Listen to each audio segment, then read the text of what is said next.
When somebody plays a cello, they play with a bow, and the bow becomes part of their body. And it's the same when you make a cello, the tool you use ideally becomes part of your body. I'm a cello specialist. My particular specialism is to recreate functional, acoustically, visually accurate copies of old classical Italian instruments, new instruments that are every bit as good and would fit into a family of old instruments without sticking out in any way. What goes into an instrument? It's the same for all of us. The first thing you do is you stick 6 blocks onto a mould and you carve them, and then you bend thin ribwood to essentially form the sides of the instrument. The reason we start with the sides is because this is not a precision controlled 21st century piece of manufacture. This is a process that's got a lot of variation in it. You've got a design, but the variation and deviation from the design is part of the workmanship and part of the personality and the character of the particular maker. I was interested to learn something from Stradivarius. The one I chose to make was a cello called the Marquis de Corberan, and it's just a lovely, lovely instrument. The other model I make is a Montagnana. It's a great sounding instrument. Playing a Montagnana is a pretty athletic proposition. And you know, the people I know who play these models, you know, they look as if they've been to the gym. It's unbelievably physical. That's the opposite to the Guadagnini, the third model. When I started making that model, I was making a copy of an instrument for the owner of that instrument. And I had it here for lots of time, as much as I wanted, and I used to play it. You know, it's as if there's no physical barrier between what you're thinking and what you want to come out, because it's not hard work. Obviously, we start with a lot of big lumps of wood. Something that people often don't realise is that the shape or topography of the instrument it's a piece of sculpture. It's carved from the solid. It's not pressed or formed or moulded, and it's very laborious. The sculptural dimension of an instrument is massively important, and it's also difficult to describe. It's incredibly subtle. It's very, very functional. The old makers who we copy and we admire and we look to for inspiration, the best of them were geniuses working in a very repetitive job. And they wanted to make life interesting. So this amazing functional shape that they were carving, they also made it as subtle and complex and interesting as they could. You know, these shapes are often, they have a lot of personality, and sometimes they're dramatic.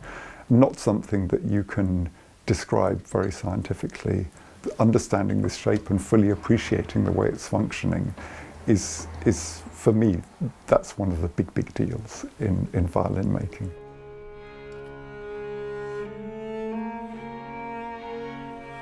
Then we've got to put a finish on this cello, which is colour. So you're into another dimension.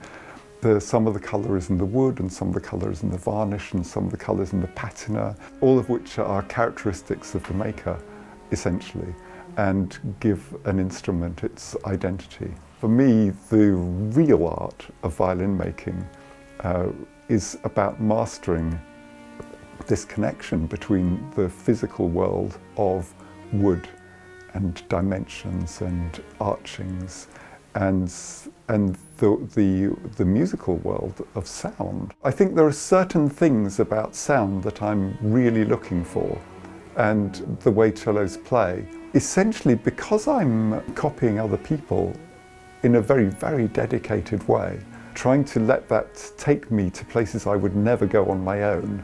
In a sense, I'm denying myself an identity. There will be things that I'm still not conscious of. the exact way that I interpret, the exact way that I finish wood. The sound objectives I have, I think, will probably become the signature in a way.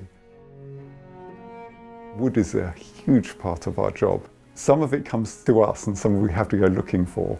By the time you've done the density estimate and the visual examination, everybody taps it.